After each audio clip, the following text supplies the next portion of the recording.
Good evening and welcome. I think we need to start with that hug. Give yourself a hug.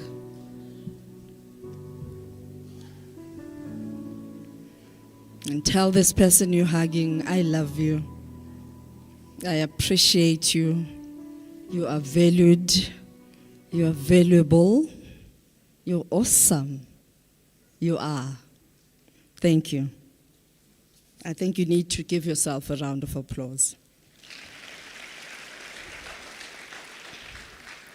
And this goes to those who felt the energy of hugging yourself until you have goosebumps. That means this person you were hugging believes you. If you didn't experience that, the person you hugged did not believe you. Practice makes perfect. Welcome to the 50th anniversary of Brahma Kumaris, South Africa. This evening we have a very special public lecture delivered by Sister Shivani, who has like almost 20 pages of a profile, and she said, please, don't be reading all that stuff. I'm Google able. So whoever wants to know more about me, they can just Google me. But we know that she's a mom, she's a motivational speaker, a spiritual mentor, representing Brahma Kumaris World Spiritual Organization. We are here in the Spiritual University. How many of you recognize that we are here in the Spiritual University? Oh, only 5 people. Wow, so disappointed. Now that we said that and we recognize the meaning thereof. How many of you recognize you are in the spiritual university? Thank you. And some would say all of us. Speak for yourself. This evening, you're here so that you can fill up your cup, and that will enable you to go around shedding light. Today, tonight, we have an opportunity to be that light. When we take the responsibility to walk in the path of truth, we need the courage to never compromise our inner values. You first need to know what your values are. Never to tolerate or accept. We have to tolerate and accept each other as equal.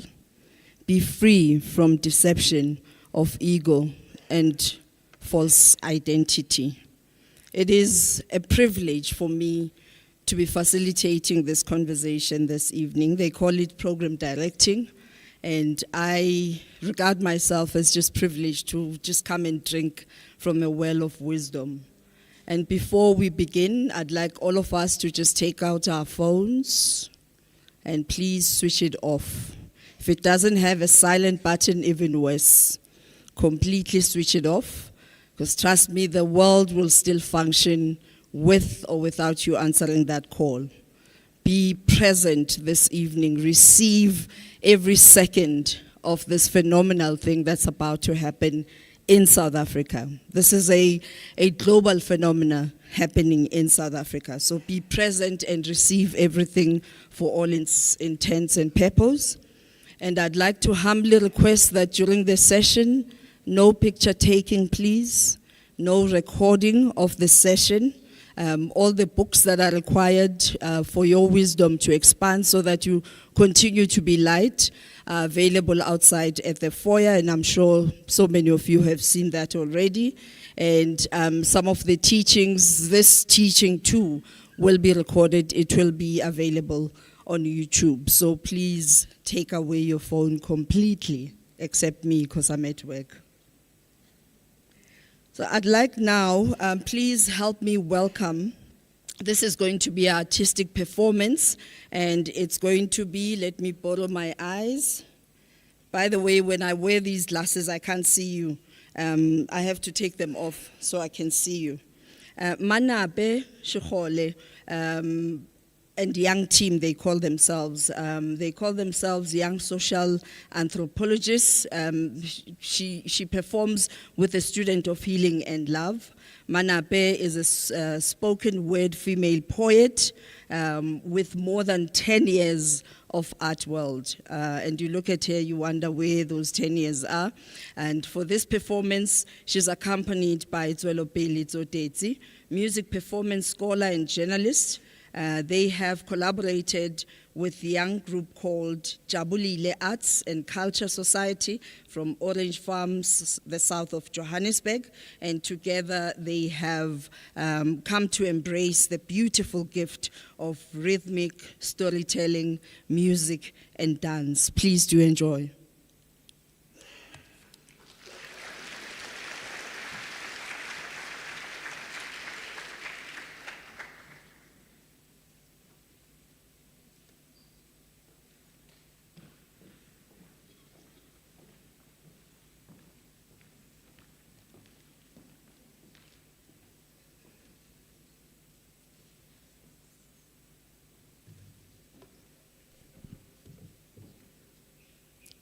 Papa, for what I'm about to give you, our essence of poetry.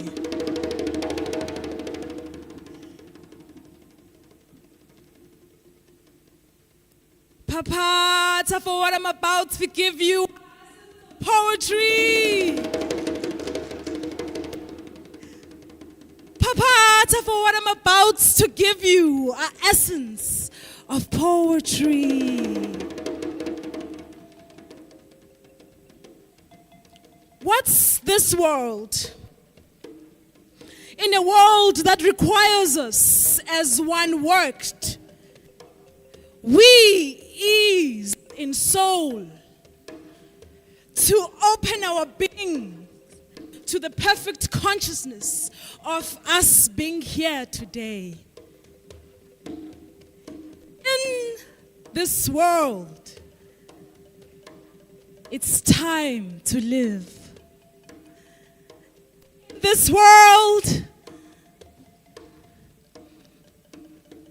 dream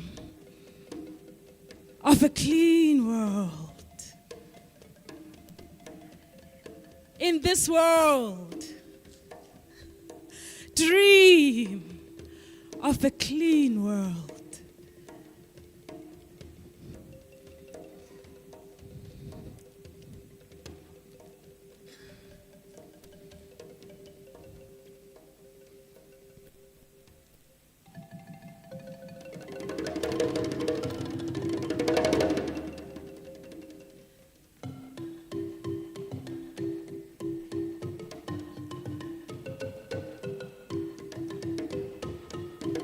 Wake up, woman, wake up, men. Live with passion and play with zeal, for this is the time to learn and heal. God has given you all you need to go to the world and truly succeed. He knows, I know, and so do you. Now tell me now, what shall you do with life's greatest gift bestowed in you? The choice is yours to choose to crawl or fly. Wake up, woman, wake up, man, and tell me now, what shall you do with life's greatest gift stoned in you? Wake up, woman, wake up, man, and tell me now, what shall you do with life's greatest gift bestowed in you? Wake up, woman. Wake up, man.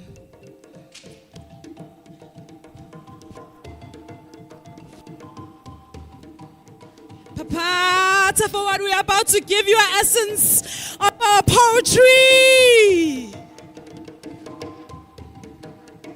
Papa, papa.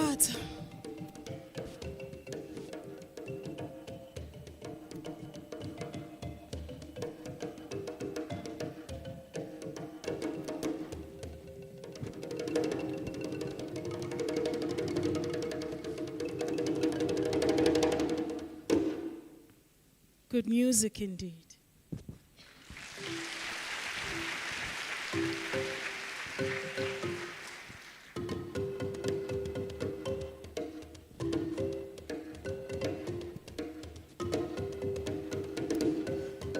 Yes, yes, yes. Good music indeed.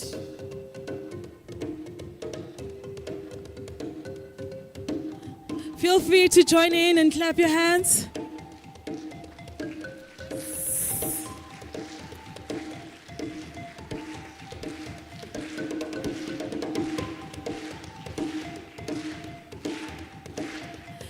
Good music indeed.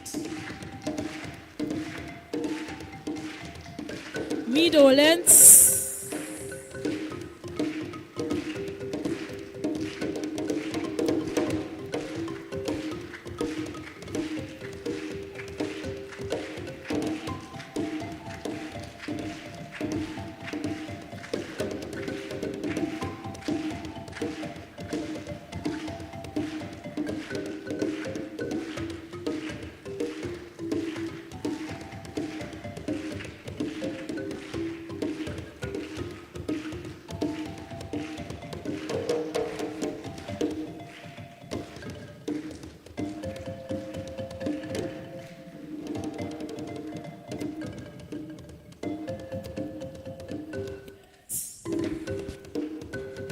Yep-bo. Good music indeed. Good music indeed. Good music indeed.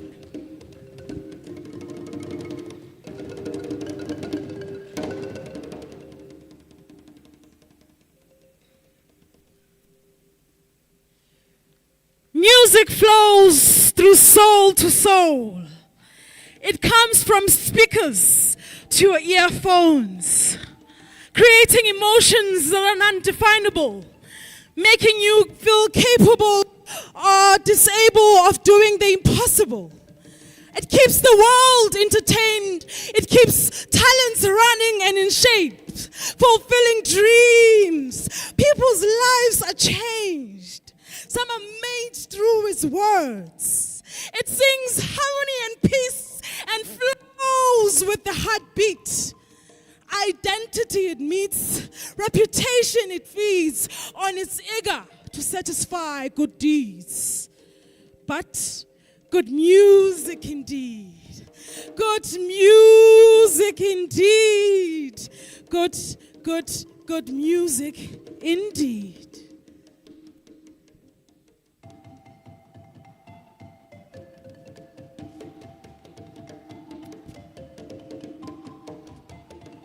Good music indeed.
Music indeed.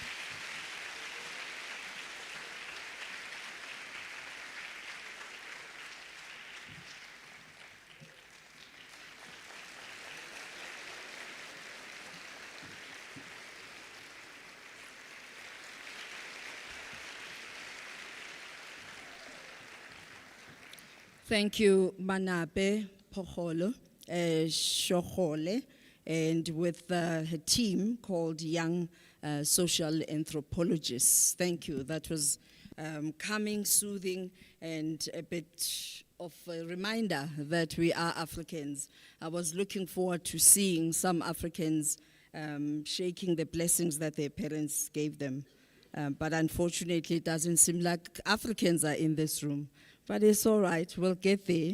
I know that many of us, we actually came already with a state of calm from our homes, because there's something about our guest lecturer today that just grounds you.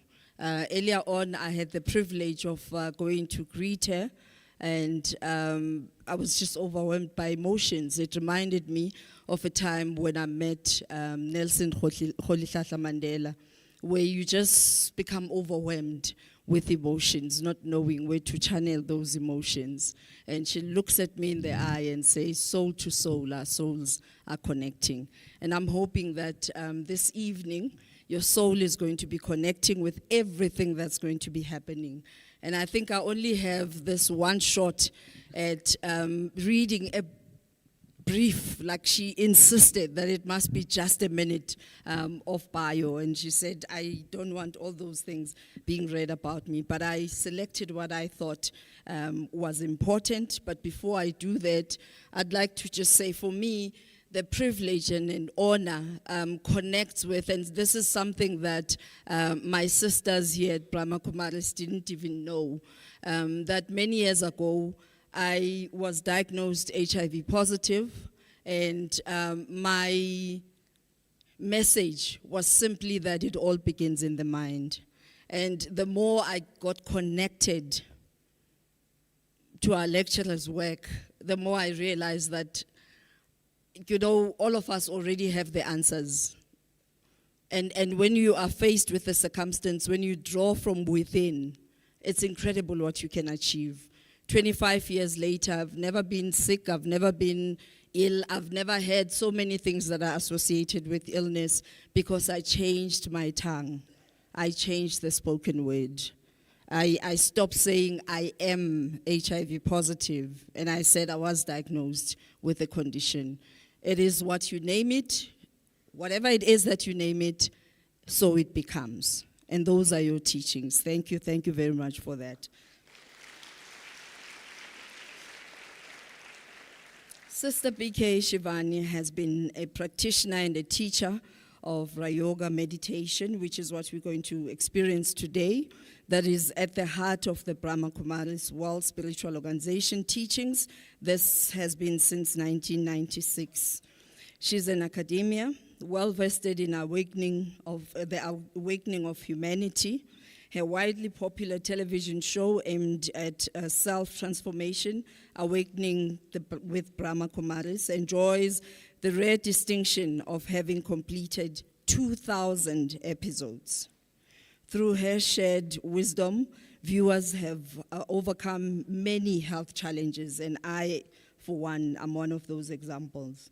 Many, having traveled to over 35 countries worldwide, she has delivered over 4,500 talks globally.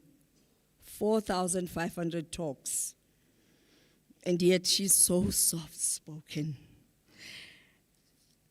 She has the book, The Power of One Thought, which was released in the international market in July 2023 by HarperCollins and on Amazon in India. It quickly rose to be amongst the 5 bestsellers, and I had the privilege of getting the copy from the author.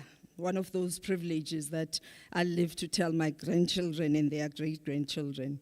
She regularly interacts with over 12 million followers on social media, and videos on her YouTube channel have registered more than 945 million views.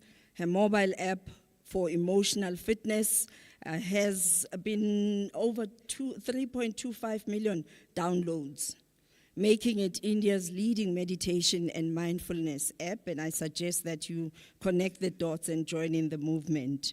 The unique early morning affirmations and reflections each day are received well by users in 121 countries, South Africa included. She is Shivani Verma, better known as BK SHIVANI. She's not coming here yet to give us a lecture. I had to do this because she doesn't really appreciate CVs being read when she's on stage. For now, can we take our eyes on the video and witness what Brahma Kumaris does?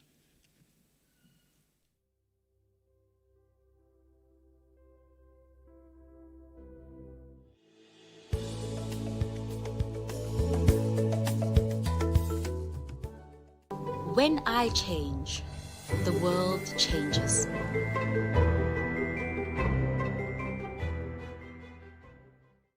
The story of the Brahma Kumaris' service in Africa begins 87 years ago. In Hyderabad, Sindh, in pre-partition India, Dada Lekraj Kriplani, a wealthy jeweler, had a series of visions which he believed to be a form of a greater divine power. These divine inspirations have been consolidated as the knowledge of Raja Yoga, which is still being taught to this day by Brahma Kumaris the world over. Today, the university is the largest spiritual organization in the world, led by women with an active presence in over 120 countries. The organization's roots in Africa can be traced back to a chance encounter in 1973 in Mumbai, India. Sister Vedanti, a dedicated server at the Brahma Kumaris Center, met Ram Kaka, a philanthropist from Zambia. Her sincere intentions for serving the world at large were finally answered when Ram Kaka spoke to her about his desire to build a temple back home. She instead convinced him to pursue the Raja Yoga meditation course. 3 days later, Ram Kaka experienced transformation and declared his intentions to the senior Brahma Kumaris to build a Raja Yoga meditation center in Zambia, Africa. On the 2nd of October, 1974, Sisters Vedanti and Shailu set off for Lusaka, Zambia, an unknown country on an unknown continent. Thus, the first chapter of the Brahma Kumaris World Spiritual University in Africa was written. Subsequent centers for meditation and spiritual learning were set up and gradually reached 16 countries across the continent. Helping individuals to transform their perspective of the world from the material to the spiritual, underpinned by the belief that our collective consciousness impacts our outer world. As an individual awakens a higher consciousness, restoring peace and dignity within, it has the power to transform families, societies, and nations.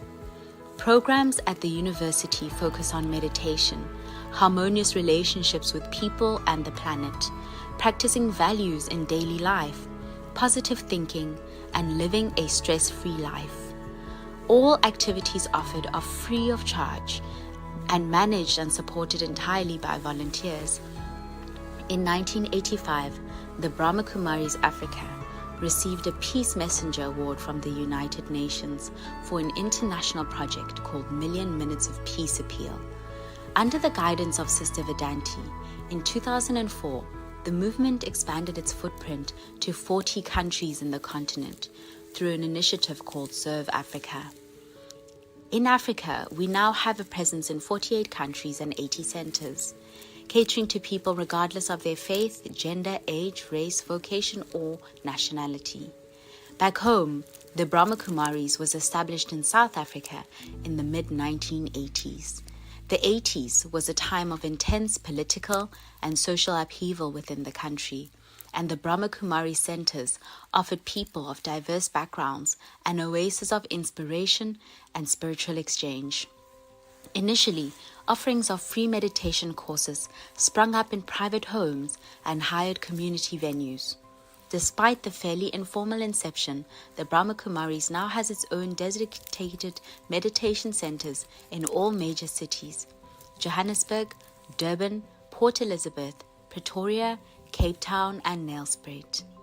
One of the unique, all-encompassing messages of the Brahma Kumaris is of soul consciousness, a spiritual version of equality that transcends racial, religious, cultural, and class differences.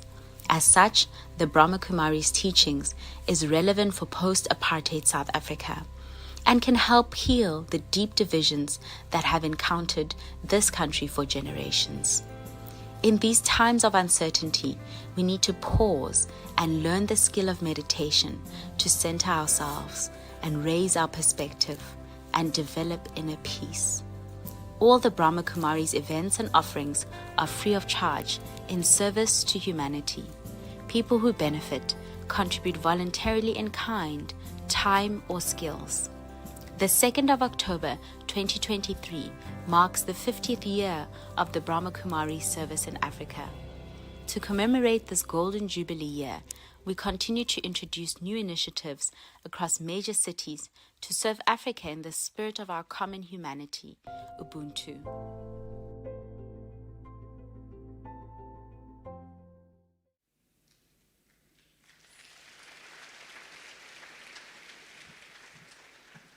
I think we can do that again. So well deserved, teaching the world about some of our core principles as African people. And our core value is in Ubuntu. I am because you are. Are we ready? Are we ready for the soul food? Are we ready to receive the wisdom? Sure. People who are ready say, I am ready. Because when you say I'm ready, it's like you're closing it off. I mean, I know that this is not about me tonight, but I'm really so tempted to just throw in nuggets of why the divine threw me on this podium this evening. She doesn't like this ever. I'm probably going to be scolded, but our former First Lady in our country, Ms. Zanele Mbeki, is in the audience. I don't even want to look at her because she's going to give me that look of, what are you doing? It's in context, ma. The reason I mentioned your name, that's how I got connected to the Brahma Kumaris Institute. We have a movement for women in South Africa called the South African Women in Dialogue. And Mam Zanele Mbeki is our patron. She founded the movement, and that's where we met with some of the sisters of the Brahma Kumaris. And I mean, we never looked back. It's such a beautiful sisterhood that connects us. That's the context, ma. I know you don't like spotlight being shown on you. And just to remind you as well that the power of one talks about when you master your mind, you master your life. Sister Shivani, I'm going to master my mind so that I can master my life in weight loss. So I'm going to be listening attentively this evening. Help me welcome the regional coordinator for Africa, who has been serving in Africa now for over 50 years, to share her blessings and inspirations, and she will come up stage with Sister Shivani, and she is Elder Sister Vedanti. I'm sure we can stand.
As she takes her seat, I would like to just indicate to you that as you walk out, because from now on, we are going to be experiencing the meditation. As you walk out, you'll have a goodie bag, which you'll pick up as you walk outside. And this is the end of my part. And I'm going to now, like you, receive every gift that is going to be imparted today. And please drive safely home.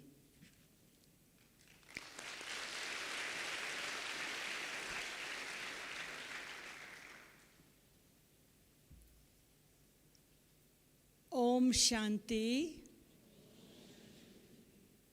My dear family in South Africa,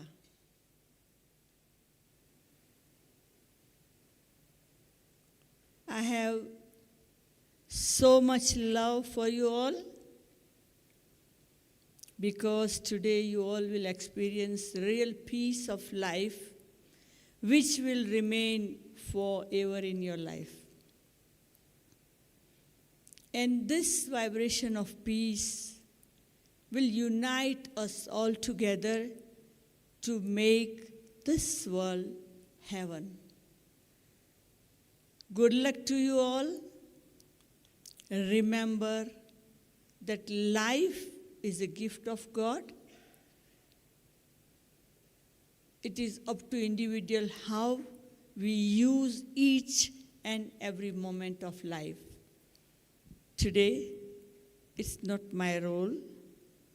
I have come to bless you. Sister Shivani is with me, and we all will listen her. And I think within a more than an hour, we all will change. Keep that powerful thought in mind. Om Shanti, greeting of peace.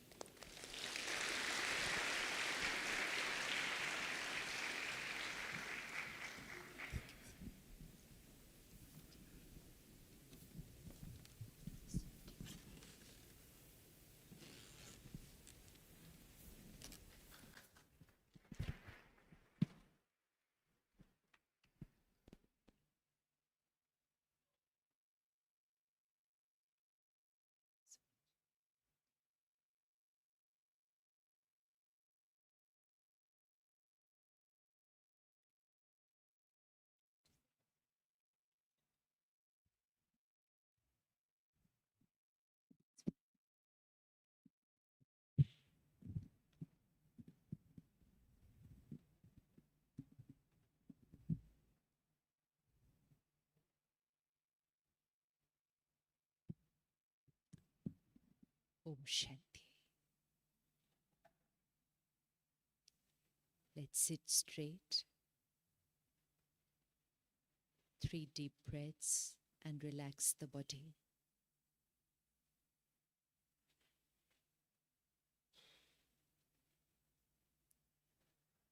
Bring your attention to the center of the forehead, here. You can put your finger here. This is the point, not on the forehead, but in the center of the brain. This is the point where I, the energy, the master of this body, resides. So gently visualize yourself a little star,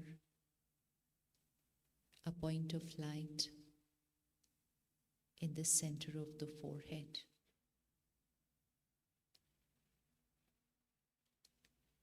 Like the star we see in the sky, visualize yourself, the energy, that little star in the center of the forehead.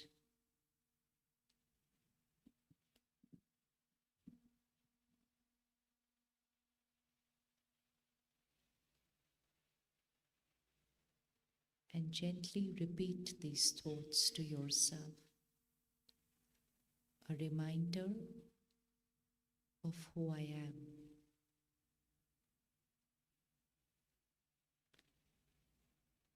I am a powerful being. Say this to yourself. I am a powerful being. I am the master of my mind. I am the master of my life.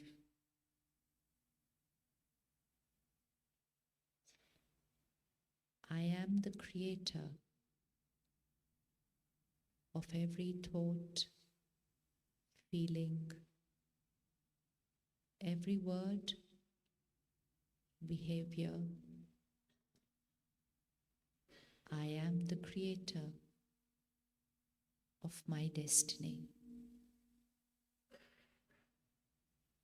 I am the creator of my destiny.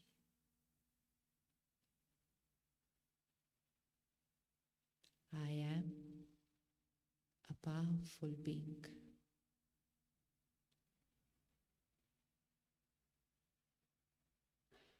Situations may be my way, may not be my way.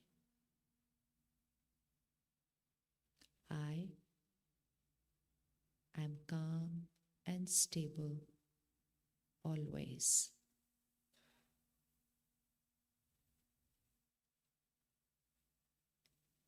People may be my way, may not be my way.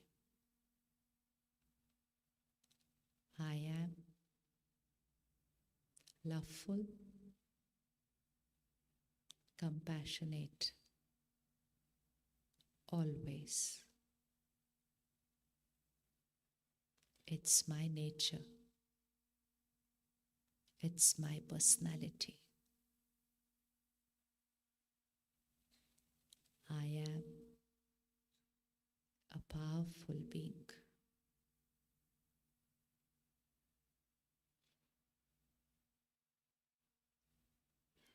Please bring on the screen of your mind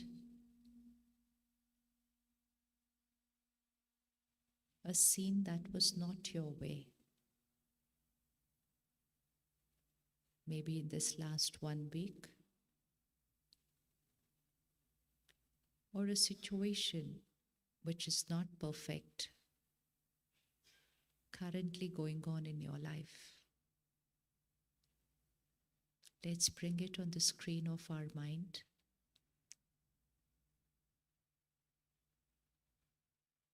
And at this moment, as a detached observer, we can see situation is what the situation is. I, the powerful being, is the master of my thought, my emotion, and my behavior.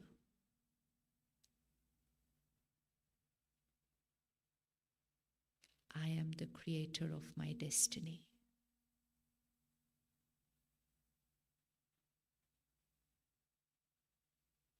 I am the creator of my destiny.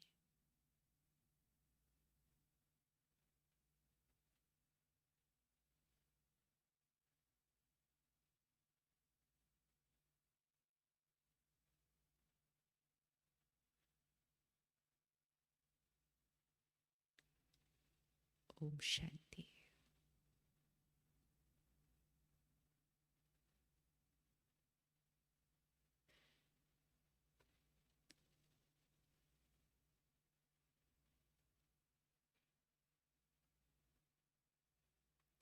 Can we say this to ourselves every single day? Yes? Can we say this to ourselves every single day? I am a powerful being, and I'm the creator of my destiny. How many are ready to say it every day to yourself? Because I have to remind myself of that what I have forgotten. I have forgotten that I am a powerful being. I have forgotten that I am a creator of my destiny. And instead of living as a master of my life, I shift to living like a victim. And the first thing that I create when I shift to living like a victim is I blame the situation for how I'm feeling. Yes? Do we blame situations for how we are feeling? Yes? No? Do we blame the situation for how we are feeling? Situation could be a situation. Situation could be a person. Situation could be the health of my body. Situation could be a professional up and down.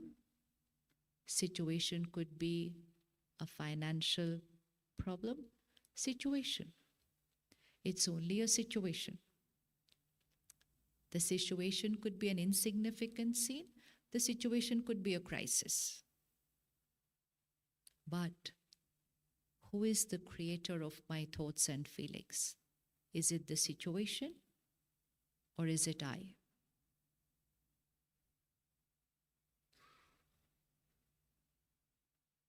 You have to answer, I'm not going to answer. Who is the creator of my thoughts and feelings? Is it the situation? We have three options. It's the situation. Second, it is I. Third option, both. Let's raise our hands. Name once. Think of a situation in your life. See your reaction. See how you're feeling about it. And see what your mind is saying about how you are feeling. Is your mind saying, I'm feeling like this because of... Then I have to raise my hand in option number 1, where I believe that the situation is the creator of my emotion. Or is your mind saying, it is the situation and I am creating this reaction. But if there was no situation, I would not create the reaction, so both are responsible. Or is your mind going to shift to being a master and saying, the situation is what the situation is, and it's not a pleasant one. But my response is completely my choice. So 3 options. They, both, I. Now, they. Those who believe it's the situation which is the creator of my emotion. Can't do like this, huh? It has to be like this. Here. Every answer is correct for the next 1 hour. So rule of the game, every answer is right. And second rule of the game, don't look at other people's hands. They may not be raising their hand for the correct answer, and just by looking at them, your thought system is going to change. And this is the rule of the game, not just today. This is a rule of the game of life. Don't look at what other people are doing. We are not going through an era where we should be looking at what others are doing to make our choices and karma. And we are not going through an era where what majority is doing is right. We are going through an era where we have to choose the right and stand for the right, and have the power to stand for the right even if we are the only one. So you could be the only one raising your hand, and you could be the right one. But you know what is right, and then you suddenly look here and they say, oh, people are not raising their hand for this, and then we put our hand down. Does that happen in life? A lot of decisions are taken based on that era is over. Majority is right is over. A wrong is a wrong even if everyone is doing it. And a right is a right even if one person is doing it. So we have to check for ourselves whether what I'm thinking, feeling, believing, behaving is right for me. Does not matter, might not be right for everybody else, but I have to check whether it is right for me. And how do I check whether it is right for me? What's the criteria to check whether this emotion, whether this feeling, whether this behavior is right for me? The only criteria is if it's increasing my vibration, if it's increasing my inner power. And if my inner power is building up, my physical health will feel better. And if my inner power is building up, my relationships will get better. So there's only one criteria. Is this inner power increasing? Is my vibration going higher? Then that's your decision. So option number 1, situation is the cause of my behavior and feelings. Option number 2, both are the cause, situation and I.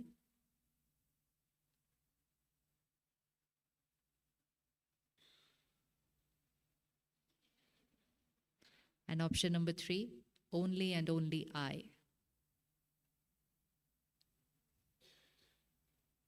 In the hall or always? Only and only I.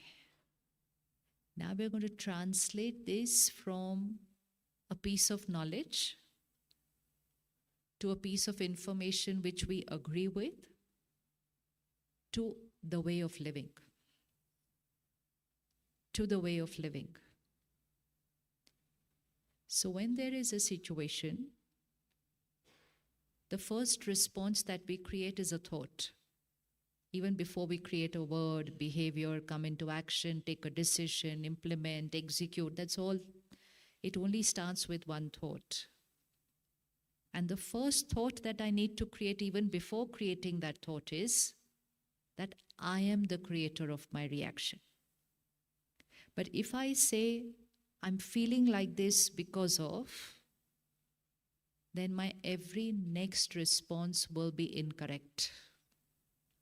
So it is in my first thought that I have to shift from a victim to being the master and then start creating my thoughts and emotions. Because if I say it's because of the situation, then my quality of thoughts will be dependent on the quality of the situation. If my body is unwell, can I be happy?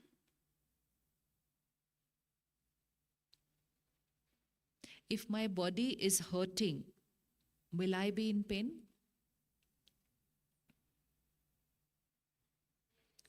Will I means here I. If my body is hurting, will I be in pain?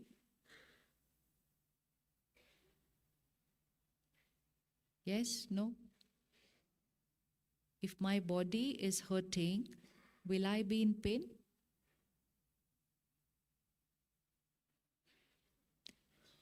Please bring your hand out like this. Let's see how it works. This hand is wounded. It's hurting. I can't even touch this mic right now. It's hurting. The hand is hurting. Now put a finger here. Keep this one hand out and keep it here. Now just see the difference. It's paining here. Okay, it's paining here. So does that mean obviously it's paining here? No. Does that mean I have a choice how to feel here? Yes? Sure? Yeah. So body is hurting. I am in pain is a choice. Not that body is hurting, so obviously I will be in pain. How can I be happy if the body is not well? Body is not well. Now the hand is not hurting. The hand is cut. I don't have a hand anymore. Can I be fine here? Finger continues here for some time. Let's see the difference. Enough of living like a victim. The hand was wounded. I said I have a choice. The hand is no more. Do I have a choice? Little loudly because your mind is listening. I know the answer. Your mind is listening when you give the answer. Now I don't have the hand anymore. Do I have a choice? Yes? I don't have this body anymore. Do I have the choice to be happy?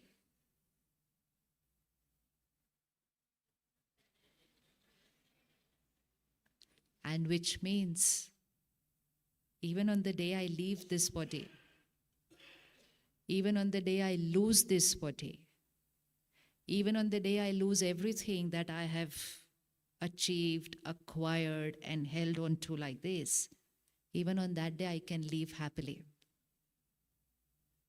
Yes? No? How many of you would want to live happily? Why would you be happy on the day of leaving? Why do you want to live happily? Imagine I'm leaving. Just visualize this. I, the soul, leaving this costume, losing everything that I worked hard for, I earned, I achieved, I acquired and held on to as if I'll never lose it. And in this 1 second, I'm going to lose everything. Not just the body, the people, everything in 1 second. 1 second I'm here, I have everything. Next second I'm out, I have nothing. Everything is left behind. Everything is left behind. And the world says, what did they take with them? Nothing. And that day when the world comes for the funeral of my body, everyone is very, very spiritual on that day.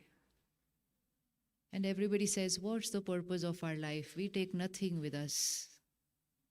We came empty-handed, we leave empty-handed.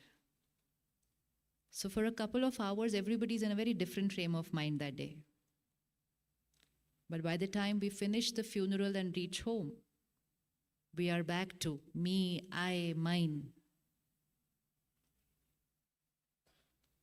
So the understanding that we created that day should become the way of living life.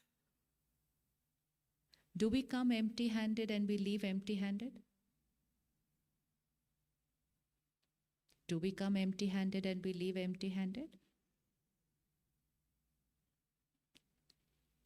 When a soul enters the womb of the mother, the soul has not got anything with them as far as what is visible to the eye. And when I leave that costume, I don't take anything that is visible to the eye.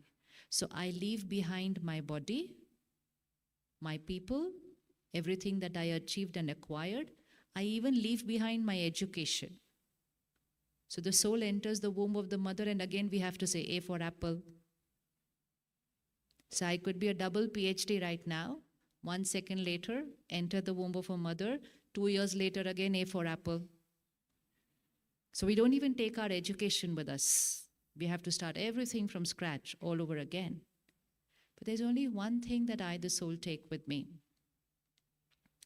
And that is my nature. My nature. My emotional patterns, my habits, my personality traits. In Hindi, the word is sanskar. How many of you have children? And how many of you have more than one child? And how many of you have 2 children who are different from each other? And how many of you have children who are different from you? That's where all the answers lie. I have met parents whose children have certain habits, nature, which is completely opposite to everybody else in the rest of the family. And sometimes they get so frustrated, they say, you can't be my child. How can you be like this? Because it is so different from them. Because we believe they are my child. So they should be like me. And both are my children. So they should be like me and like each other. But sometimes they are neither like me and they are neither like each other. And we are like, how does this happen? Because they are not my child. They are soul on a journey playing the role of my child. So one piece of knowledge just changes completely how we look at life. And because I've forgotten who I am and I've forgotten who they are, I'm not able to understand so many things about my life. So now just visualize again, put the finger here. I'm a soul in this costume. How old am I? How old am I? Anybody, how old are you? How old are you? Anyone, how old are you?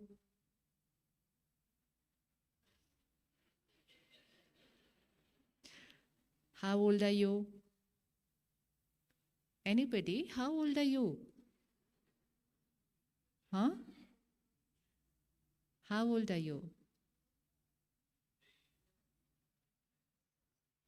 20, 30, 40, 50.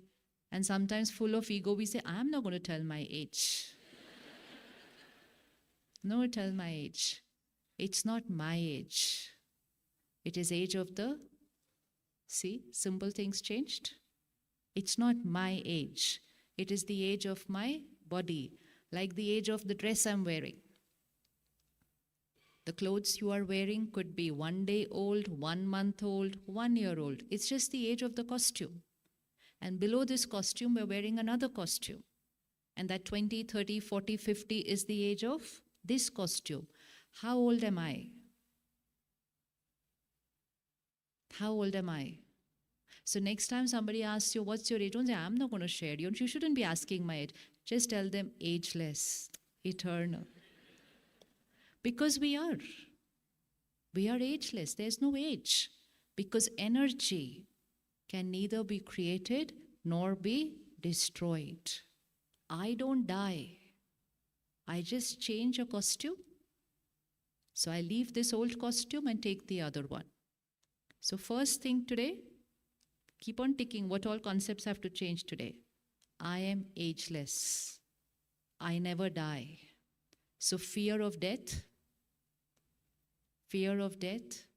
And you know something? When you start working on this and you overcome fear of death, there's nothing left to fear in life after that.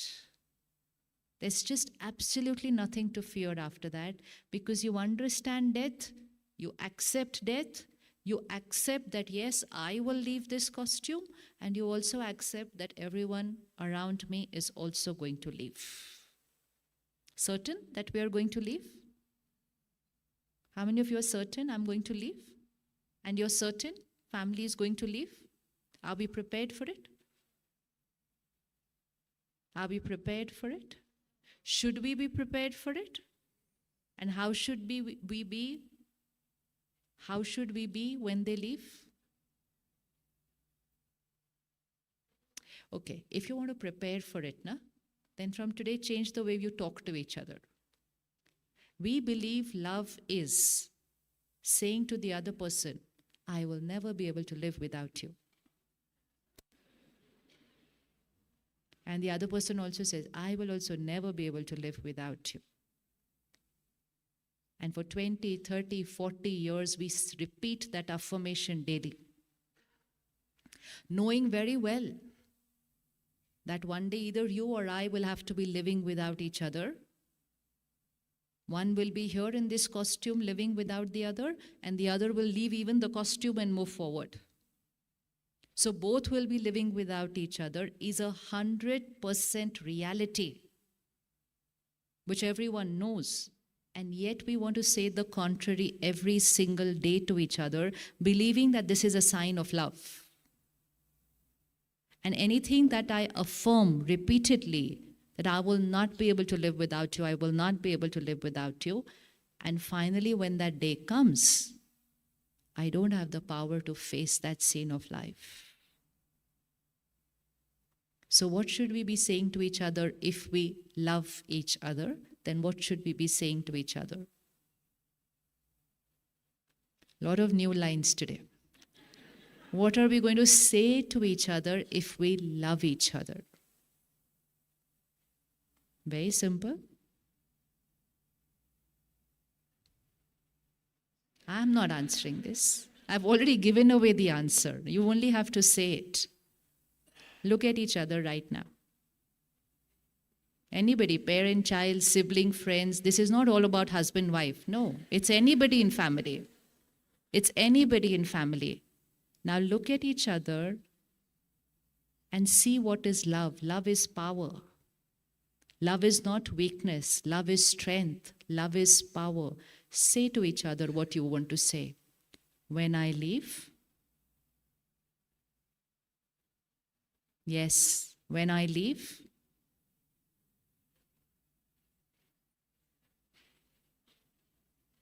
or say to the other person, when you leave,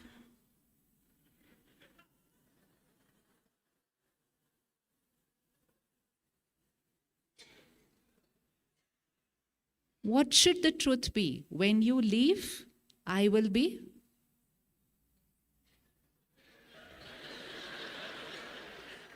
Don't say, I will be happy. They'll leave you today. It's not. They'll say, Acha, you'll be happy when I leave? Okay, Om Shanti, I'll leave you right now.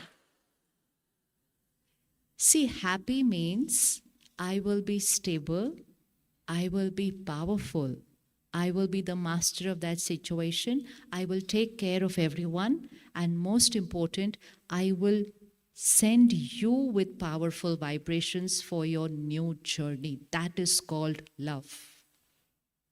And attachment says, no, how could you leave? You did not think about me. I don't want to live anymore. You will have to come back. It's not funny. This is what we say. I cannot live without you. Come back, come back, come back. Trying to connect to them through different methods. Not allowing the soul to move forward.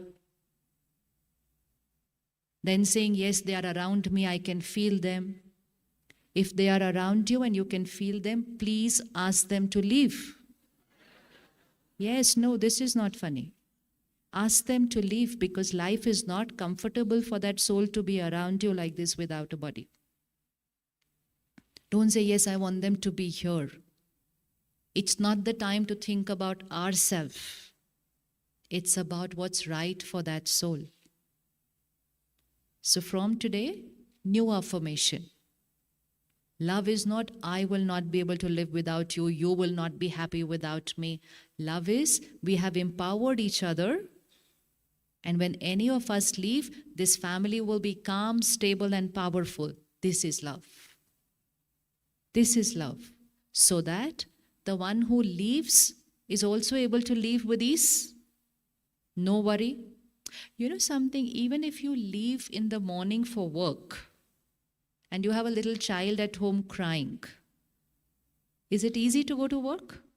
No. You will go up to the door, again look back. Is the child okay? Even though you know it's just a child and after 5 minutes he's going to forget about you. You're going to be playing or studying. But yet you are not able to leave a crying child. And you will go up to the car and again come back. Is everything okay? You will reach office and again call, is everything okay? Right or wrong? Even going out for a day, knowing that the child will be okay in the next 5-10 minutes, even then you don't settle. You repeatedly want to check everything is okay. And if it's not, you can come back. Can you visualize soul moving forward? What is that only one thing they would want to know? Is everything okay? Wouldn't you want to know if you're moving forward? Wouldn't you want to see everything okay? Yes? Or you would be happy seeing everybody crying? No. Even though while we are here, we tell them, you see, when I leave, you see what will happen. You don't value me now, you will value me after I leave. We say all this to each other. No, you will value me after I leave. But when we leave, the only thing that the soul wants to see is everybody is fine. And sometimes souls are not even able to leave that costume. Even if the body is no more functional, the soul is not able to leave the costume till the family convinces them, please leave, we will manage. That is attachment. This is attachment. And so if we prepare ourselves for the toughest situation in life, then facing the other situations becomes very easy. Very easy. Because this is the toughest scene that anyone has to see in their life. And especially in an era of uncertainty, we don't know when who is leaving now. Now that era is over. That is as per age, the elders first, all that is over now.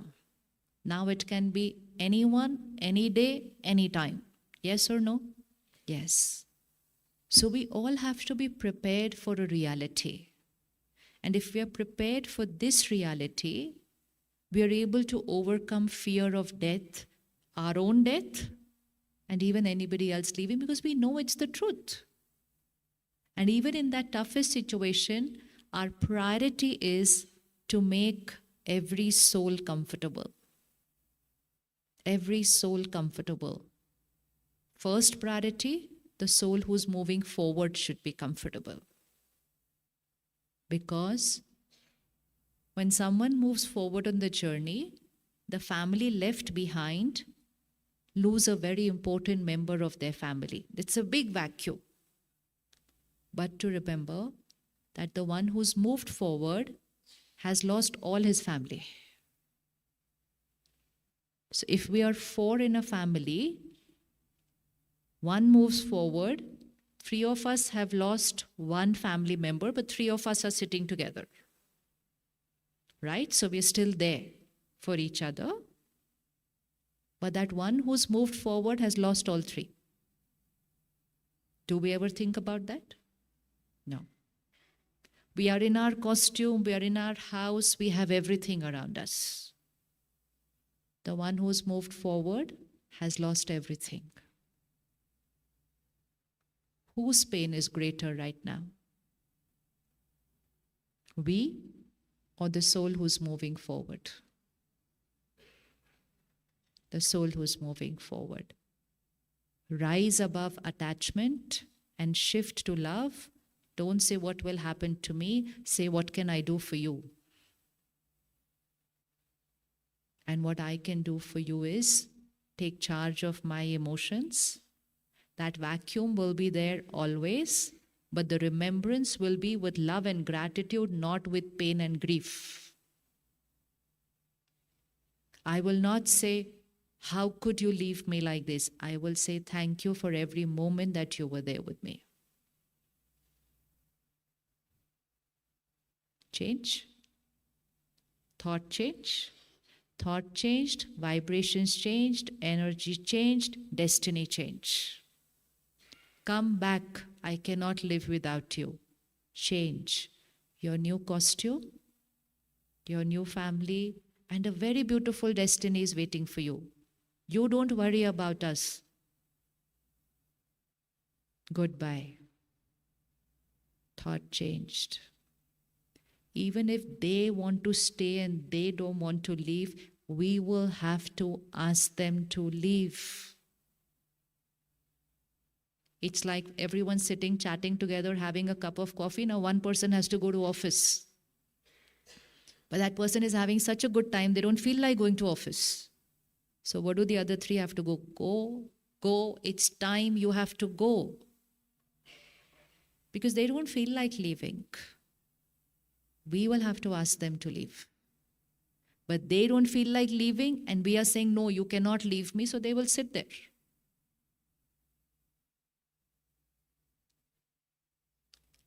Let's make it easy for them and for everyone else at home. Yes? So should we change the thought now? Shift from what will happen to me to how can I send you with blessings and gratitude? Second, how will I live without you? No, don't worry about us. We will take good care of each other. You've taught us everything. Don't worry about us at all. Every thought needs to change. Come back, I cannot live without you. No, not at all. Your new destiny is ready for you. Every single thought has to change because situation is what the situation is. But my thought is my choice. My thought is my choice. And how do I decide which is the correct thought? That thought and that feeling which will raise my vibrations, raise their vibrations, and take care of the entire family there who is with me right now. That's my responsibility. But if I grieve and I continue to grieve for months and months and a year has passed and I'm still grieving, then one, I'm sending pain to them. I'm causing pain to myself. I'm radiating that pain to my body. I'm radiating that pain into the house. and I'm radiating that pain to every other member of the family. So my every karma is. But at that moment we say, I don't have the right to be happy anymore. I'm going to live like this forever. Because life has not been fair to me. So whatever the scene may be, and that's why we're taking the toughest one first. After that, every scene is easy. After that, every situation of life is easier to handle. But this is one situation which we know is certain. The others, anything can pop up tomorrow. Today my business is doing very well. Tomorrow suddenly I was not prepared for it. But this is something which is certain. Okay? Close your eyes for a minute. It doesn't mean we're going to think and talk about death daily. No, we don't. But it just means that I know the reality and I'm a powerful soul. I'm not selfish. I'm selfless.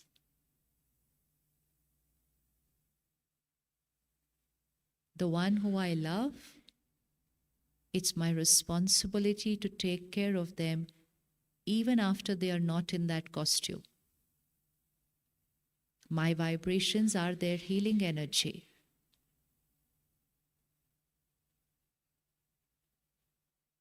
So I, the soul, am prepared.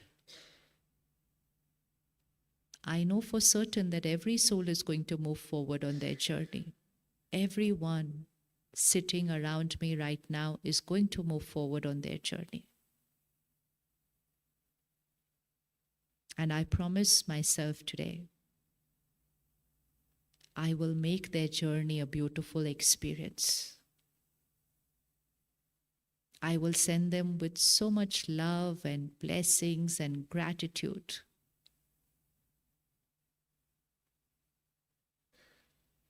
My blessings, the love, peace, and power I radiate will begin their new journey on a very powerful note.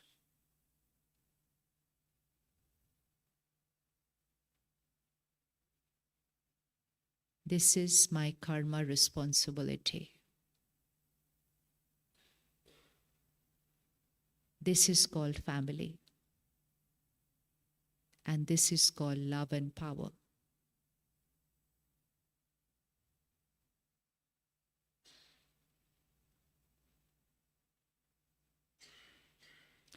Okay, Ji, come back. We are going to work on this every day. No fear of death. It's a reality. Be open to talking about it in a very normal manner.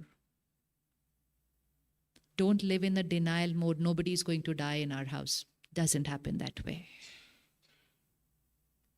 It is this denial which does not give us the power to be able to manage it with dignity and grace. We make it very uncomfortable for ourselves, but we make it even more uncomfortable for them. Birth is a celebration. So when the soul comes in, it's a celebration. When the soul leaves, also it should be a celebration of their beautiful life, their beautiful karma, their beautiful relationships. We should talk, we should learn about everything that they did. But we will be able to do that when we rise above our own. So even in that situation, the situation does not create my thoughts and feelings. I choose how to respond to that toughest scene of my life. Yes or no? Yes or no? Yes. I can choose for the next 2 years not to bring my home back to normal. And I have the power in the next 2 days to bring everything back to normal. That doesn't mean we are celebrating parting. It just means we bring in normalcy. Because that soul who's moving forward, when they look back and they see normalcy, it becomes easier for them to move forward. Like when you're going to work and you just look back and say, okay, Everyone's normal, doing their normal work. You can go without carrying any baggage. Same. So be prepared for this. And once you're prepared, you will do it with ease. You will do it with ease. It's not as difficult as it sounds right now. It's very simple, provided I've told my mind, this is how I am supposed to be when that scene happens. So if we prepare our mind for the scenes of life, then our mind knows how to respond to that scene of life. Let's say a child has an exam in school. If we prepared that child from day one, that exam means peace and stability. Just say to that child every single day for the next 365 days, exam means peace of mind. Exam means stability. That is how people give an exam. But we don't say that. We say exam means stress. Exam means stress. Exam means stress. 365 days we tell them exam means stress. Exam means stress. And the day the exam comes, we say don't stress. Today you have to be relaxed. Do we say that or we don't say that? We say don't stress so much, relax, you have an exam today. Affirmation for 365 days. Exam is equal to stress, exam is equal to stress. And on the last day say don't stress. It's all here. This mind is listening. Every thought I create, every instruction I give, every word I speak, it is believing, accepting, and making it a reality. Now it's my choice what instruction I want to give it. So every instruction I give should be that which raises my vibration. Yes or no? Life is not about what's happening to us. Life is about how we are feeling about what is happening to us. Your phone in your hand right now, it just drops. There is a scratch on the screen. How are you going to feel?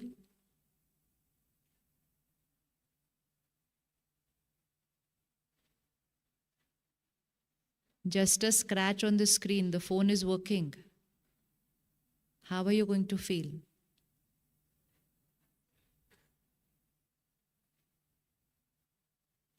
What happened?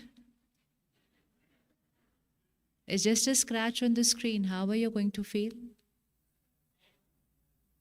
Sad for a scratch on the screen? Oh. We just raised our hands in the beginning saying, right? My mind is not dependent on the situation. But we believe that the phone got broken, the car got dented, this object broke, I lost this. So it's normal to feel upset. And so we allowed our mind to get upset over all these scenes of life. And every time we were creating upset, disturbed, irritated, agitated, fear, what was happening to this soul power? And then one comes a bigger situation, and I don't have the strength to face it.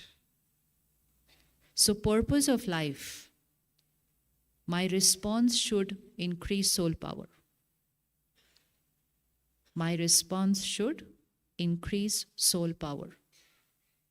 Yes or no? Yes? There's only one thing that's permanent, I the soul, everything else is I'm going to lose, break, whatever. It is going to go. Everything that I've achieved, I'm going to lose it. True or false? Either I will lose it on the journey or I will lose it on that day when I leave the body. I will lose every single thing that I have achieved in this life. Yes? Yes. But I will not lose one thing. I will not lose the way I was thinking in every scene of life. I will not lose the way I responded to every situation of life. I will not lose every karma I created in every scene of life. I will lose everything that I achieved. But the karma, my responses, my emotional patterns, even if I want to leave them behind, I cannot. Now again, the phone fell down, screen cracked. How am I? How am I? How am I? Smile. How am I? Every time, create a thought which is going to increase your energy. We have three options: a thought which lowers my energy, a thought which keeps my energy where it was, and a thought which will increase my energy. Situation may be depleted, but my energy should increase even in that situation. Again, phone dropped, screen cracked. Thought which will increase my energy. Chalo now, it can't be now difficult. Just screen cracked, nothing else. Create a thought which will increase my energy.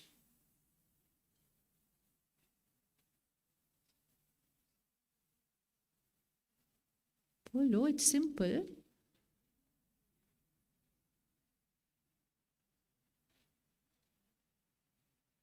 We have special gifts for everybody who gives the right answer today.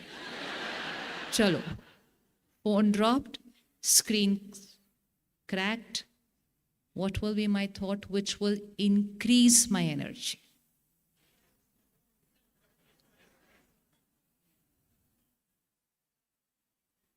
Just a phone.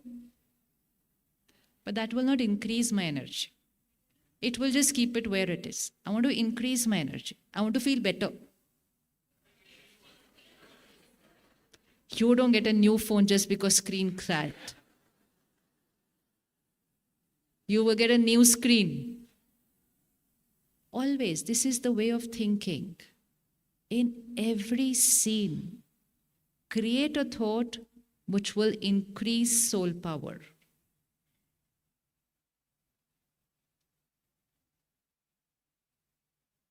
You walk out of this hall, get into your car, driving back home, big dent on the new car. Thought that will increase soul power. Yeah, of course, absolutely. It's only a dent in the car. Everyone's fine, everyone's safe, celebrate. But even if there's a scratch on my car, come out, shout at the other person, scream, get upset, get irritated, blame the other person sitting in the car. You were talking, that's why I didn't see that car coming from there. It's because of you. It was just a scratch on the car, or it was just a dent in the car, or it was even the entire car is damaged, but I depleted soul power, my karma. The car doesn't go with me. Every scene, tell yourself, the car doesn't go with me, but what I just created in terms of my thoughts, emotions, my response, my behavior, my blame, my karma, this has become my permanent recording. Even if I want, I cannot leave it behind on the day I leave. How many of you take good care when a photograph is being clicked? Just now the brother will come here with a camera. We will completely change how we are sitting. And we will be like this. Because the picture is getting captured. And then tomorrow morning on your WhatsApp, you will receive a picture of this entire gathering. 500, 600, 800 people will be there in that photo. Where will attention go? Where will attention go? You won't even look at how your child or your spouse is looking. You will first see how you are looking in that picture. That's the way to live life. Every scene is getting captured. Scene is getting captured in the sense how I perceive the scene here is getting captured. That photo can be edited. This cannot be edited. This is a permanent recording. And who we are today and what our destiny is today is a result of recordings that we have created earlier. Maybe earlier in this life, maybe in another life, because life and death is only about the body. For the soul, it's just on a journey. We're just a soul on a journey. Today in this costume, 20 years later, new costume. But everything that I'm thinking, feeling, speaking, behaving, it's getting recorded. And that's why when I, the soul, leave this costume, enter the womb of the mother, baby born, the baby has already come with a certain pattern of thinking and feeling. And the baby has already come with a set of karma and destiny already written. And that is why the world says everything is predestined. Predestined by who? It is predestined. But predestined by who? So we look up there and put the finger there. We've lived a life of blame. Either we're blaming here, they are the cause of what I'm going through, and when I don't find anyone to blame here, I say there. Everything is happening as per God's will. If everything had to happen as per God's will, we would be living in a perfect world with everyone's destiny perfect. It is my karma which is creating my destiny.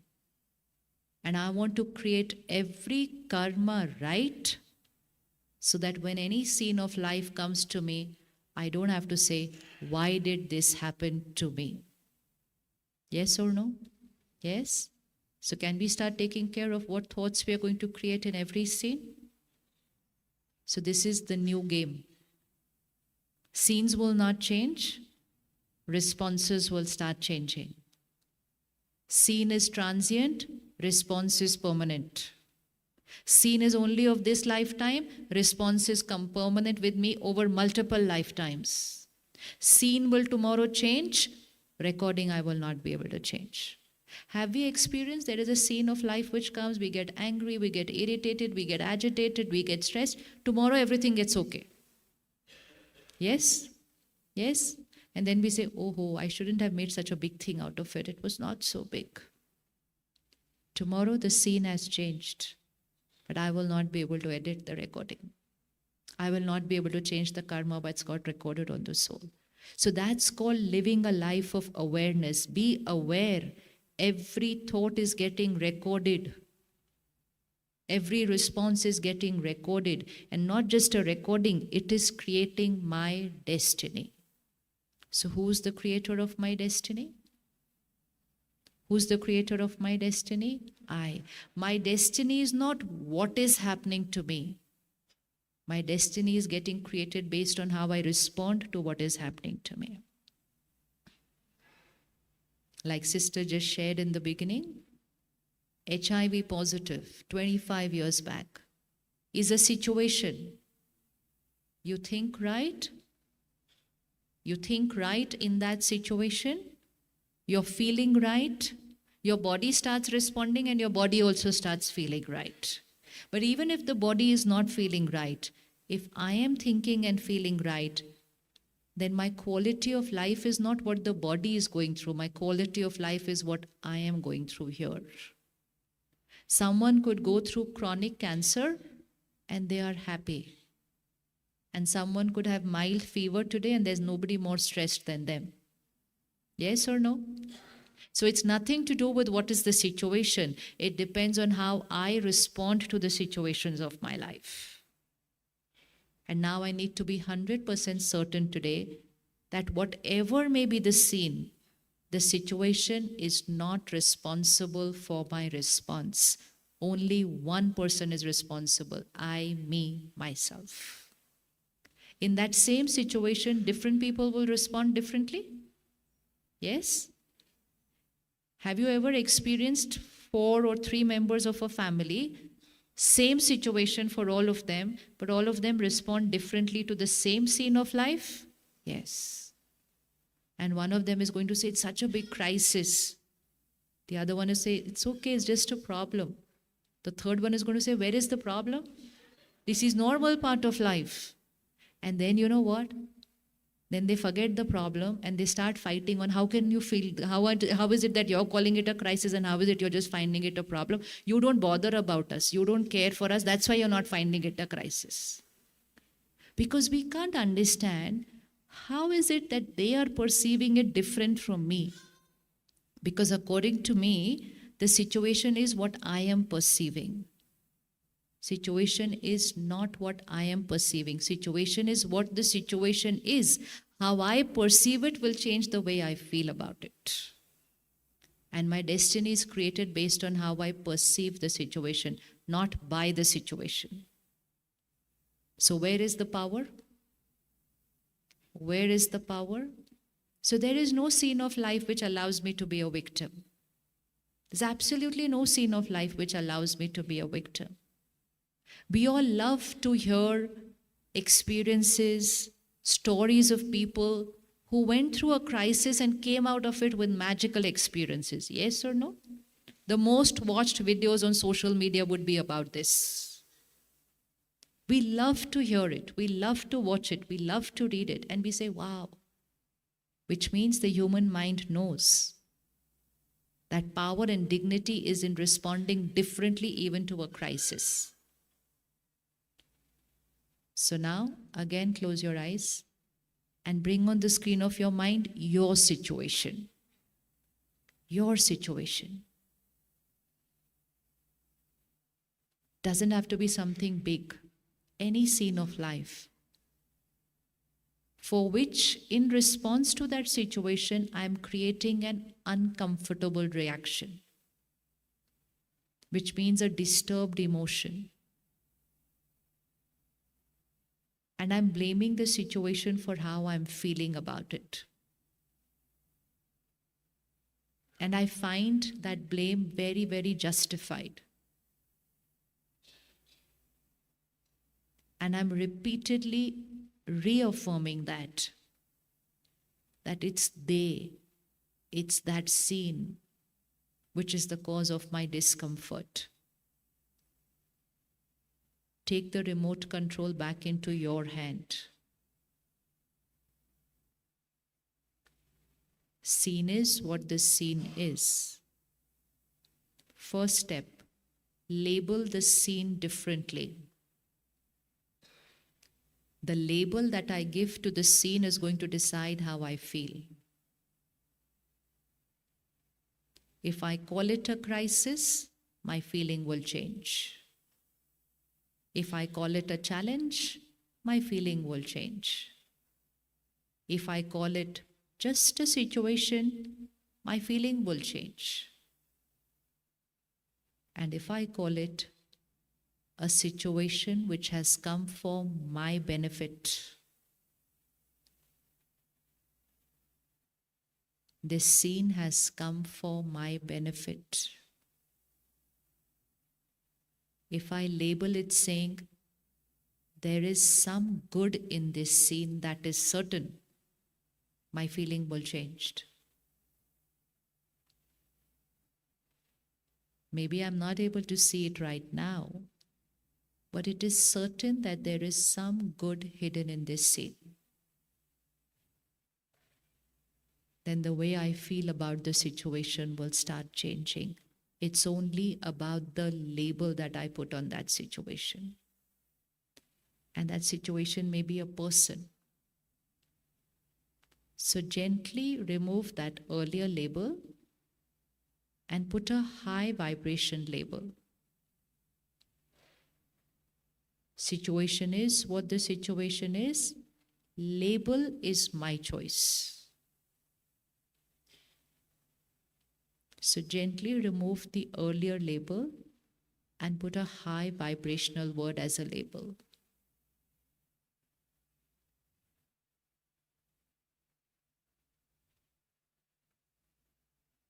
If someone is doing wrong to you, just look at them on the screen of your mind and say, you're doing this just to make me powerful.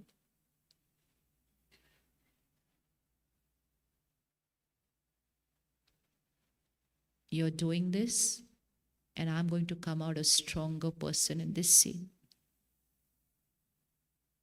What you are doing is your karma, but my karma is going to take me to another level of dignity right now.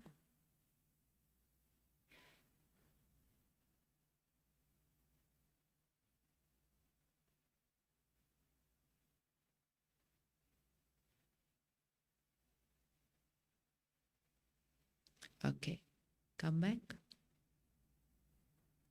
Can we see that there are labels put on situations? Yes, everybody can see that there are labels put on situations.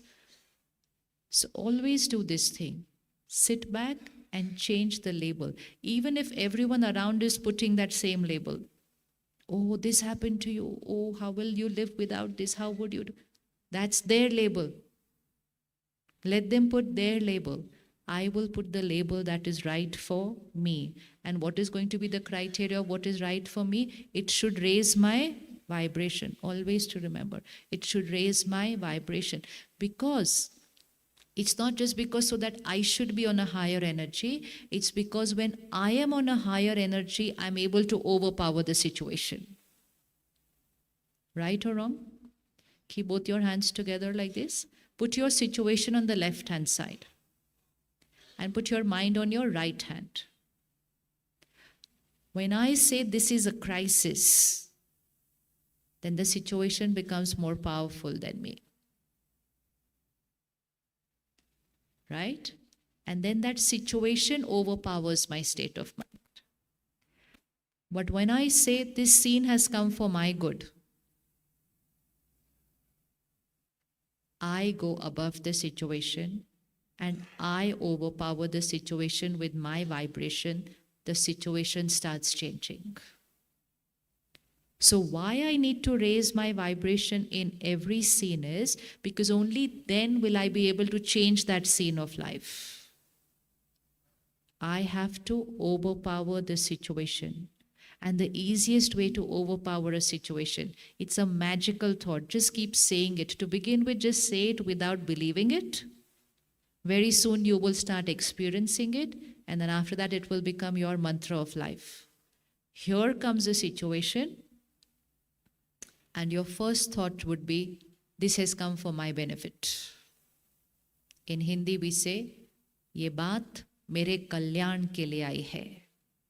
Can we say that? Even if we say it without feeling it. Don't feel it, but say it. This scene, which how many of you have experienced in life that scenes which were not pleasant, couple of months and year later you say that happened for the good? Raise your hand. Raise your hand and look around. Now look around. In this scene, look around and see everybody is carrying that experience. But what happens is, after some time we say, it happened for the good. But on that day we said, what happened was not right. Scene changed, recording cannot be changed. Scene changed, karma cannot be changed. Scene changed, and that scene affected the health of my body, cannot be undone. So why not make that our first thought even before the scene has changed? So can we say it together? This scene has come for? You'll have to feel it and say it. Otherwise the scene will say they are faking it. They don't even believe what they're saying. Say, this scene has come for my good. There's some great benefit in this scene. And you know what? Even if there's no benefit outward, if you go into that scene with this mindset, then one thing is certain, that scene brings you more and more higher towards your best version. It just emerges great powers which are there within us, but we never used them. We never used them. We never bent, we never adapted, we never adjusted, we never had to forgive, we never had to let go. And here comes a scene and I have to use all these powers. So can there be any bigger benefit than that? Can there be any greater benefit than I got an opportunity to emerge all the powers within me? That made me so powerful. A disease comes into a family, every member of that family changes their lifestyle after that. Yes, no? Does it happen? Yes. And 2 years later, we turn back and say, had that scene not come, all of us would have been leading our same old junk lifestyle. So we give gratitude to that scene. But we give gratitude after 5 years. Why not give it gratitude day one, first thought? First thought. And when you give gratitude and when you bless that scene, you're already in harmony with that situation. But when I say crisis, This is going to spoil my life. Nothing is going to be right after that. I'm already resisting that situation. And that is when the situation starts overpowering me. So let's say it with feeling. This scene has come for. Say it again. This scene has come for. And for the next few days, say it many times in a day. It won't happen just with one thought. Affirmation means I have to repeat that thought many times every single day. It will first become my state of mind, the benefit, and second, the situation will change for my benefit. What if the situation is a person's behavior? Then what do we do? Then what do we say to that person? Not to that person here. Don't ever go and say anything to those people. This is all here. We're all talking only about thoughts right now.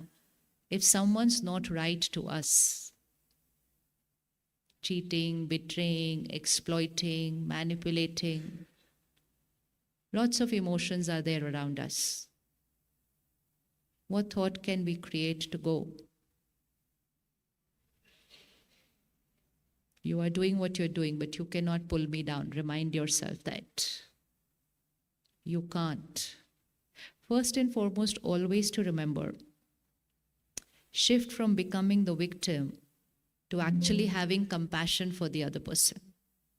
Because the ones who are not doing something right now are the ones who are not feeling right within. They are not feeling right. They are not in their best karma state. And that's why they are doing that.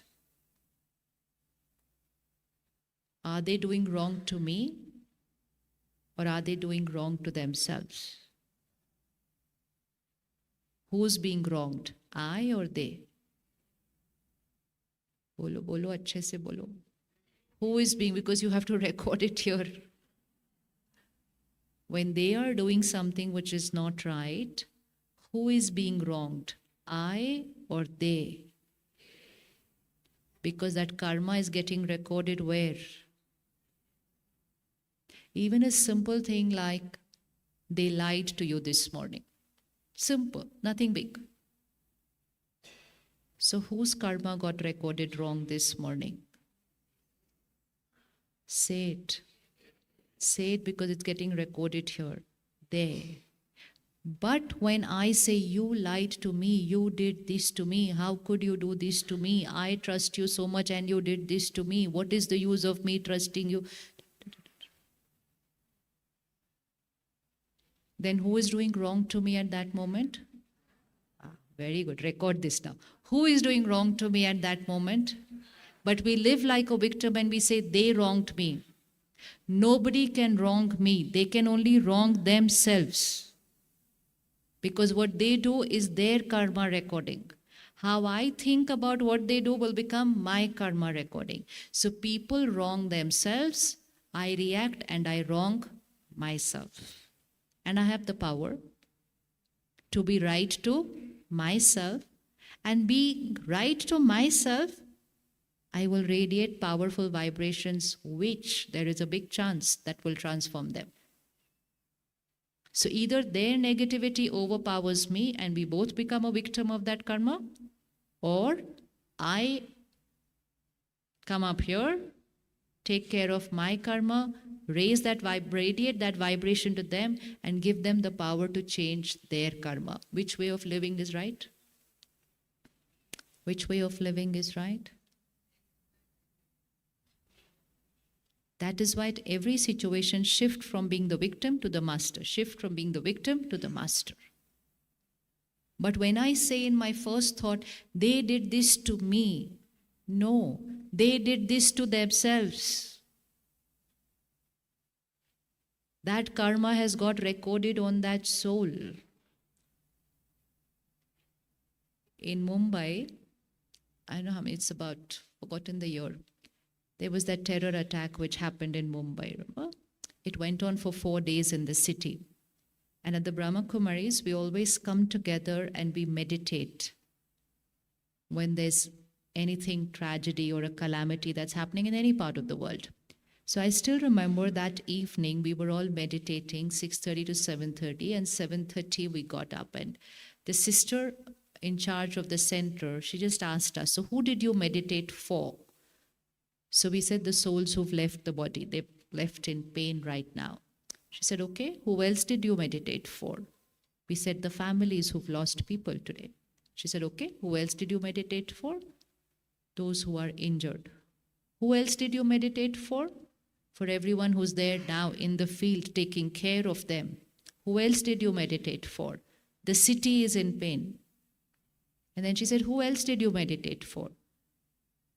We said, oh, that's all. She said, did you meditate for those who did what they did? We were like, why should we meditate for them? And she said, because what karma they have created today.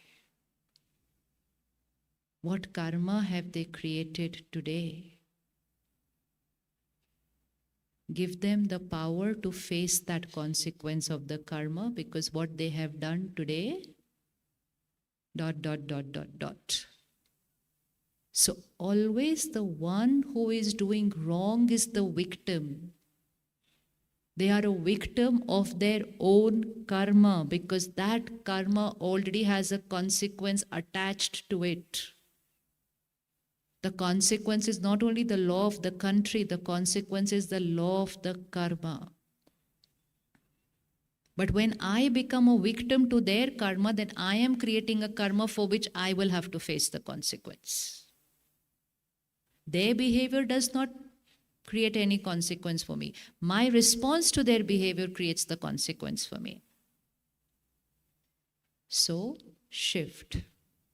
Shift that thinking from they are doing wrong to me, shift to they are doing wrong to, say it please, they are doing wrong to themselves. It is their karma which is going wrong. If I am family, if I am a friend, then I can radiate power and blessings and strengthen the soul to check their karma and change. Possible?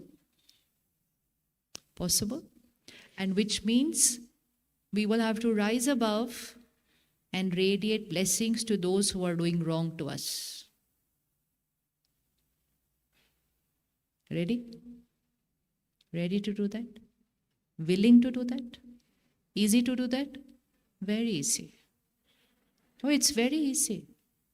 Creating hurt, resentment, holding on to it, being in pain, creating disease in the body is difficult. Just sitting a minute of silence and radiating blessings to them is very easy. It's very easy. Because while we are doing that to them, the first person who's going to get healed is I. And then that vibration is going to radiate to them, and that vibration will give them the power to realize their karma and also to face the consequence of their karma. So in any scene of life, I am a victim only of my karma. I'm never a victim of another person's karma. They are the victim of their karma. I'm a victim of my karma. I may not be able to change their karma, but I have to take care that I am creating the right karma. Always remember, family is very important, friends are very important, everyone is very important. But at the end of the day, it's my journey. It is my journey alone. I am alone on this journey. I am with you only for these 30, 40, 50, 70 years. After that, it's my journey. The family you are with today, after a few years, you will not remember any of them. Today, you don't remember the family you've left behind and come. But while we were with them, we created so much of. It is my journey. Be with everyone, but when it comes to karma, become selfish. Because of all of you, I am not going to create any wrong karma. Because tomorrow, you will not be with me. You will not be with me, but I have to live with my karma and I have to face the consequence of my karma. Be with them, take care of them, serve them, but don't get entangled with anybody else's karma. Right? Is it the truth I'm alone on this journey? Is it the truth that I'm alone on this journey? Yes, it is. It doesn't mean we leave them. If they have done something wrong, we leave them and go. Actually, don't ever leave them. Physically moving away never settles karmic account. Physically moving away from people will never settle a karmic account. That karmic account still continues here, and if not today, we will meet again. Anyways, this happened this time because we had met earlier and we had already created a karmic account. So what happened this time was actually a consequence of our previous karmic account. So if I move away right now, I'm still keeping it pending. So moving away from people is never the solution. Never the solution. Healing, empowering, work on them, and you only have to work here. You only have to work here. Keep radiating constant, powerful vibrations. Give that soul the power to change their karma. That's called family. And you can do it even for friends. You can do it for an unknown person. You can do it for a stranger. You read something in the newspaper, take a minute of silence and send blessings to them. Instead of sitting back and saying, how could they do this? How could this person do this? How could they? Why entangle in somebody else's karma? It was their karma and their karmic account with somebody else. We are thinking and talking about it and getting entangled in that karma. Sit back, blessings, move on. Sit back, take a minute, radiate God's power and blessings, move on. Don't make it other people's karmic account a part of your conversations. You know what? Do you know what happened today? Did you read what happened today? It's recording here. It's recording here.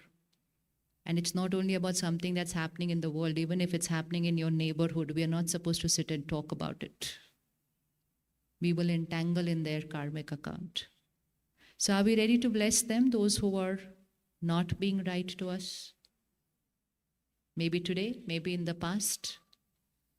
Someone would have cheated me, betrayed me, financially caused problems in my life. First and foremost, to remember, it's our past karmic account. Yes? When I understand I'm a soul on a journey, I understand we are not meeting for the first time. Let's hold our karma ball and revise this. Everybody? Karma is my intentions, my thoughts, my feelings, my words, my behaviors, my memories. Everything that I'm holding on to is also karma because it's a constant energy there. So karma is not just in what I'm doing. Karma is in my intention, my thoughts, feelings, words, behavior, memory, which means all the energy that is created here is karma. It's radiating from me. Now we hold the karma ball and carefully throw it out to the wall here in front of you. Knowing very well, knowing very well that the direction and speed at which you throw, it's going to come back just the same way. And again, the rule of the game, don't look at how other people are throwing. Because how they throw is what will come back to them. I cannot save myself by saying, but you know what, everybody was doing that, so I did it. Does not matter. You throw your karma ball. It's going to come back. Everyone is eating that, so I'm eating. That's no excuse. It's still going to affect my body. Now throw the karma ball. Now this ball is going to return.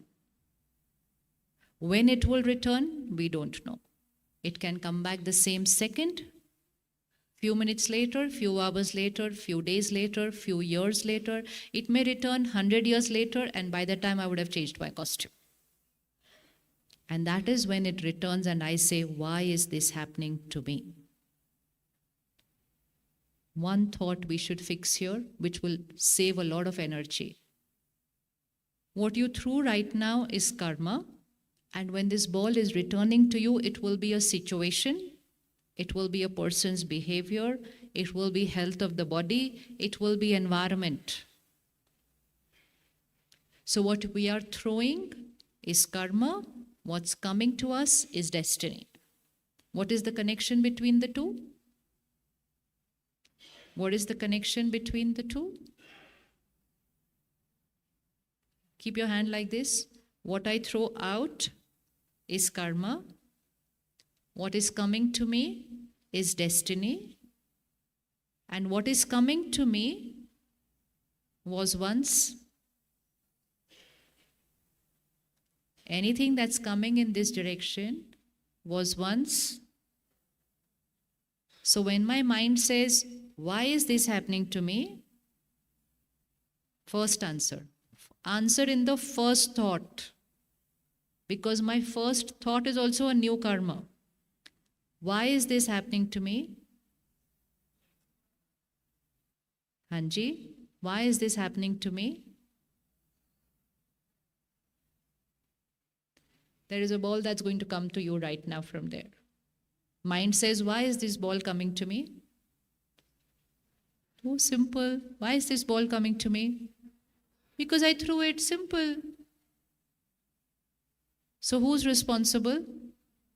What can I do now? What can I do now? Throw the right ball now.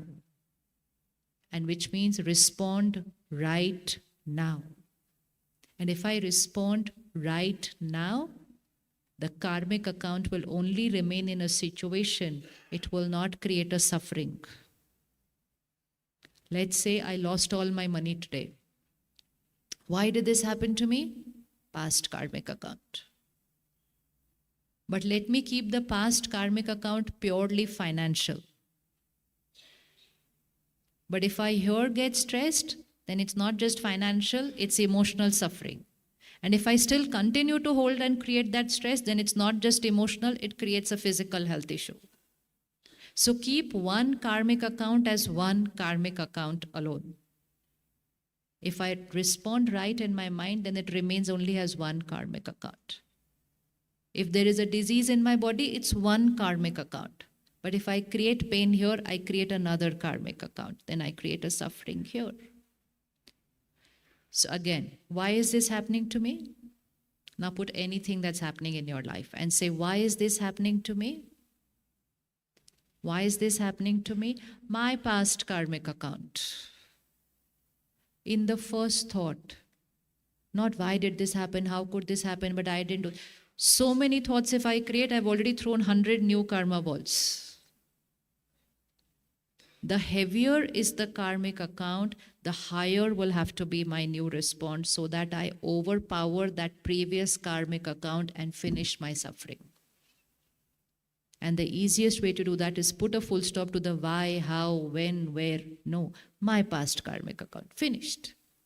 Because nothing can come like this. It is a law. Nothing can come like this unless it had gone this way. Personal responsibility and power. Now I throw the right ball now. And that is why whatever anyone is doing, this is my past karmic account. I radiate blessings, settle that karmic account. I protect myself. I heal them, empower them. They can change their karmic account. Ready? Ready? First step, stop blaming them. It is blaming them which creates new karma. How could they do this to me? Past karmic account. But I never did anything wrong to them. But it's not about this costume. It was when we met last time. And I don't need to go and get a past life regression done to find out that. I don't need to. We don't need to go and find out. Because you will only find out something like this. And even if we find out what was in the past life, what has to be done is now. So why go and find out? Why? Just tell yourself, past karmic account. Power is in the present. Power is not in the past. However difficult and terrible is that past karmic account, the power is still in the present. The previous ball has no power left. It is my present new ball which has all the power. So let's focus on the present. So my past karmic account. So why is over, blame is over, victim is over, and now start blessing them to change that karmic account. Forgiveness is also simple. Blessing is higher. Because while I'm blessing them, I will get healed. My body will feel better. I will radiate to them and they will start changing. And our karmic account energy will change this time, and the next time we meet also it will be on a different note. If I don't do it this time, it remains entangled now. Either they or me leave the costume, we meet again, and the next time it's even more complicated. So who has the power? Who is being wronged? Who is being wronged? I have the power to choose what I want to do with me. Everybody can be wrong to me, and yet I can be right to myself. Yes or no? Say this. Everyone can be wrong to me.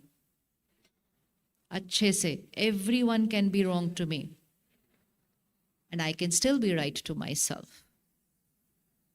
Because my destiny is created by my karma, not by their karma. This is power. And we get hurt only if we come to know, oh, you know what she was saying about you? What she was saying is her karma. But everybody was believing. If they were believing, that is their karma. But now what will they think about me? What they will think about me is also their karma. But then what if they change their behavior towards me? That is also their karma. Then what is my karma? Bless all of them and continue having a happy life. It's as simple as that. But if I take everything personally and say, she was saying this about me, everybody's looking at me this way, now everyone will start thinking differently about me, now what people will say about me, now what will the world think about me? They did what they did, I messed up my karma. I messed up my karma. Tomorrow they will change and they will talk nicely about me, but I will not be able to undo and edit this. So in every thought, quickly, it's their karma, this is my karma. This is their karma, this is my karma. Their karma, not in my control. Please repeat. Their karma, my karma, not in my control. Completely in my control. Completely in my control. ठीक है? Should we forgive them right now? Clean our slate here. Clean our slate here. We want to leave happy. Not from the hall, from the body. We want to live happy? Yes, for that, this will always have to be kept cleaned. I don't know which moment I'm going to leave. I will not get time to clean it then. So I will need to keep it clean always. How many of you have this sanskar of keeping everything clean, neat, clean, neat, clean, neat? Neat, clean. Not a single stain anywhere. Perfect, clean, perfect, clean. It's a very nice sanskar. Just use it here. Perfect, clean. Not a single stain. One thought creates a stain, immediately use the next thought and clean that stain. Because the thought is the stain and thought is a cleanser. So keep it always clean, flawless, perfect. Live happy and live even happier.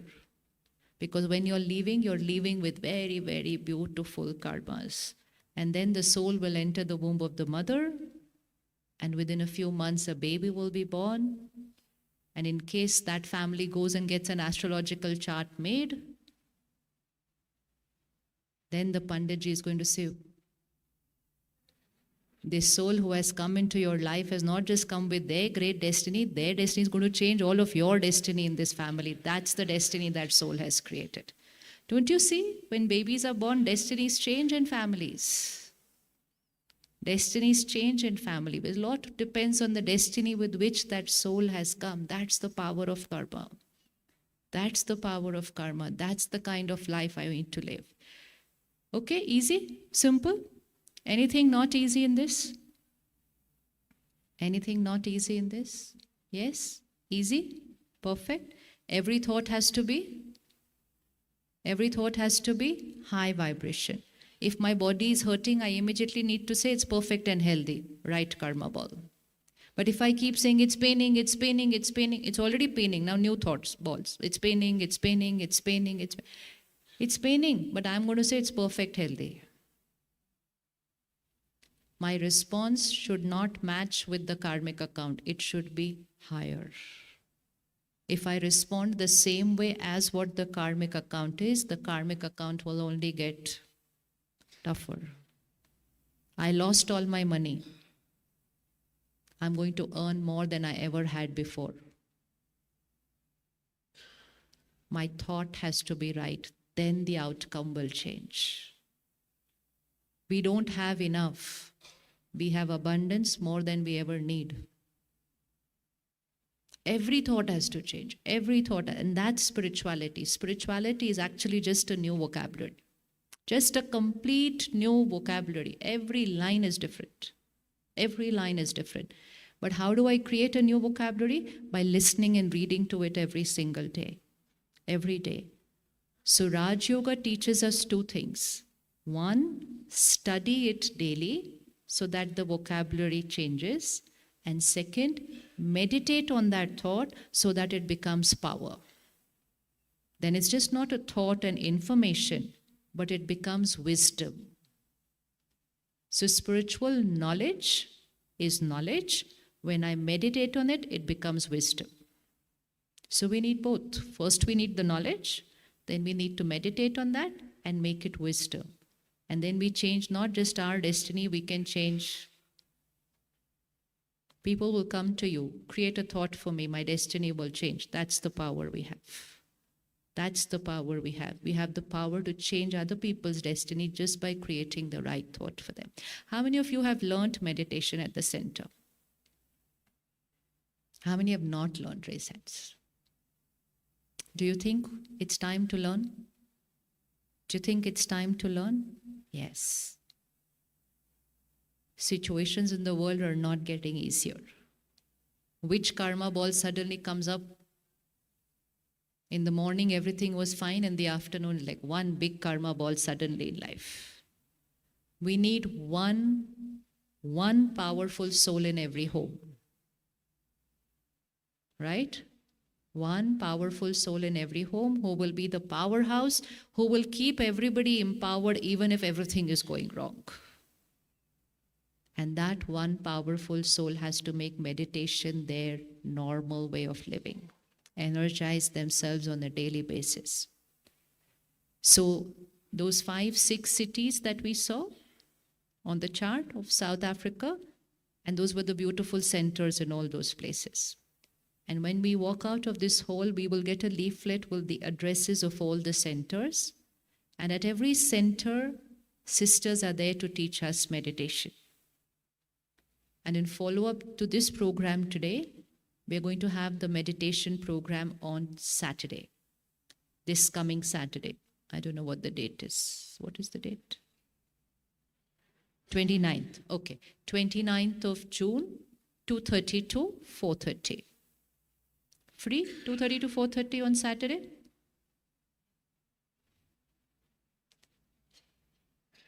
One very big wrong karma ball is, I don't have time, I'm very busy.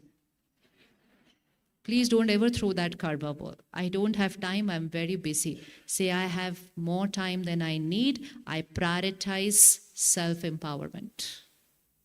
There's nothing more important than this. We seem to be having time for all parties, picnics, holidays, scrolling, content, consuming, binge watching. We have time for everything. And when it comes to, okay, take out time and learn meditation. Saturday, 2 hours, let me check. Prioritize. It's creating destiny. ठीक है जी, Saturday, 2:30 to 4:30. And then follow up next Saturday. So it's just Saturday, 2 hours. And we owe it to ourselves and we owe it to everyone around us. It's earning power, creating power for the family. And as we walk out of the hall, We will get a sweet which is prepared by the sisters Prasad. We will get a blessing card which will be personal. And we will get that leaflet which will have the details of the center and the time of the meditation course. So now please raise your hands. How many are ready to commit and give yourself this gift of 2 hours, 29th of June? Congratulations. Throw that good karma ball right now. I prioritize myself. I love myself. I care for myself. Now let the world do what they want to do for me. I am powerful. That's called personal guarantee. Let anything happen in my life. I am powerful to face anything. Let's sit back, straight. Bring your attention to the center of the forehead. And now see yourself, not the body, see yourself. That beautiful divine energy. I, the eternal being. I never die. I only change a costume. I, the soul, am on this long journey. And in every costume, I'm meeting people, and we create a karmic connection.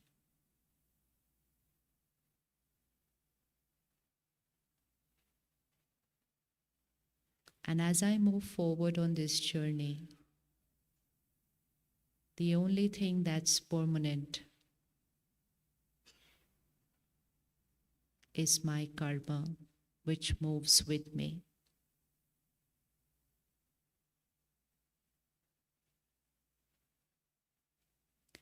Everything that's happening to me today,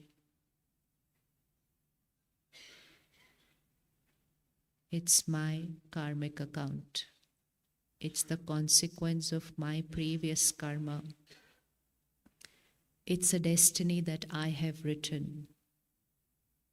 It was predestined by me the day I created that karma. And today, I take responsibility of my karmic account. I become the master, and I focus on how I am going to create the perfect karma in this scene right now. The power is in the now.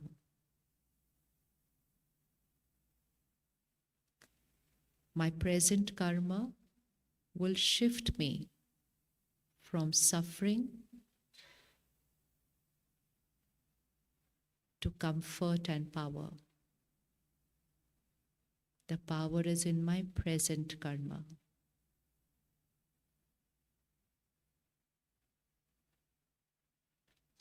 Past is past.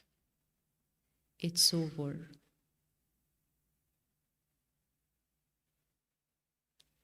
I release, I let go. Bring them on the screen of your mind. Those whom you believe are not being right to you today. And first and foremost, apologize to them. Apologize to those who are not being right today. Apologize for a past karma that I had created. I have created that karma in the past for which their behavior is a consequence today.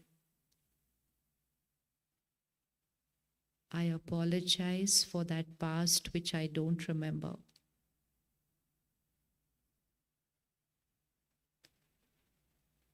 I forgive you for what you are doing today.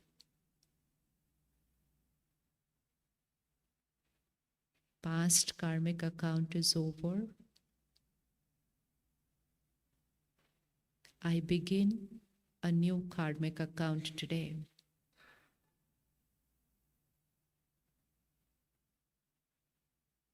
Blessings, blessings, and only blessings from me to you.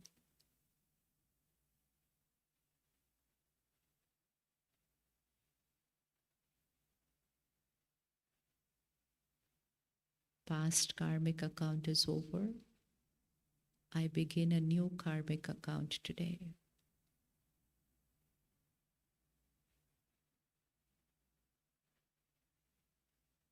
Blessings and only blessings from me to you.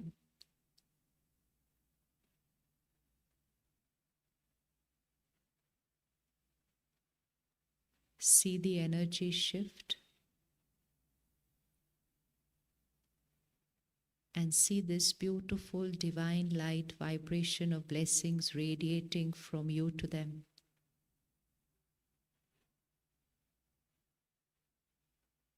As this energy reaches them, it will heal the past wound. It will strengthen them. It will change them. It is certain it will change them.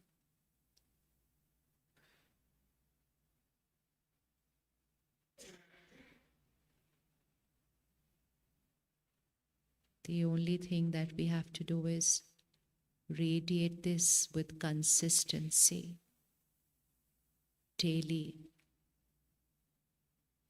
And irrespective of what we see coming from there, we continue radiating our blessings to them. This heals me. This takes care of the health of my body. This takes care of all my other relationships. This takes care of my work. And this settles the past karmic account and heals the soul. Only sending blessings. I am the master of my life.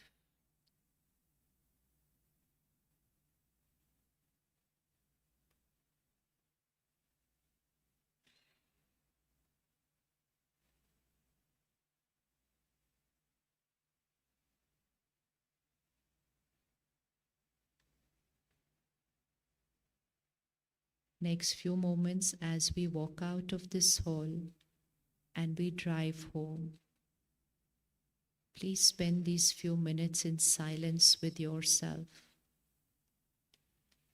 Check your karmic accounts where we need to change the way we think and create the right thoughts before you reach home. And then repeat that right thought daily. And Saturday, when we learn to meditate, then we will meditate specifically for that karmic account. But up to Saturday, create that right thought for that karmic account and repeat it daily and see the energy shift. But create that thought before you reach home today. So we will not all get up together, just 2 rows at a time.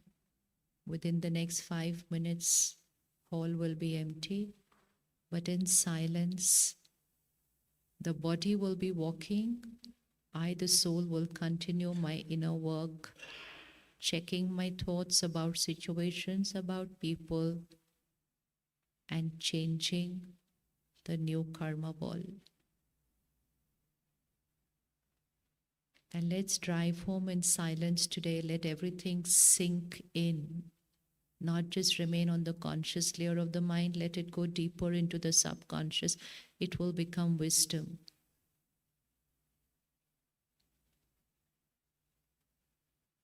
And then Saturday, 2:30 to 4:30, Please take your sweet and the blessing card while you're on the way out, and the leaflet will be with that. 3 rows at the back.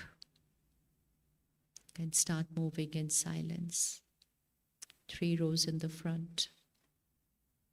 3 rows at the back, 3 rows in the front, those on this side.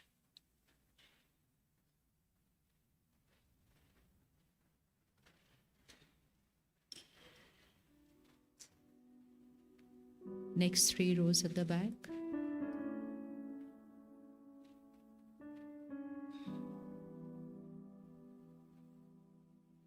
Next 3 rows in the front.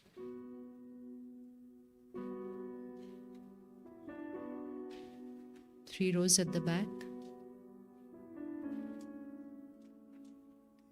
We will walk in silence, drive in silence.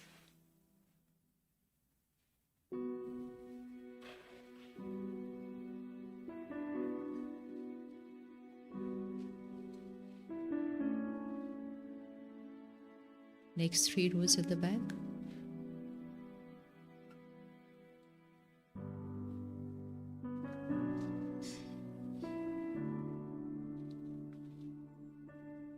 Everyone can start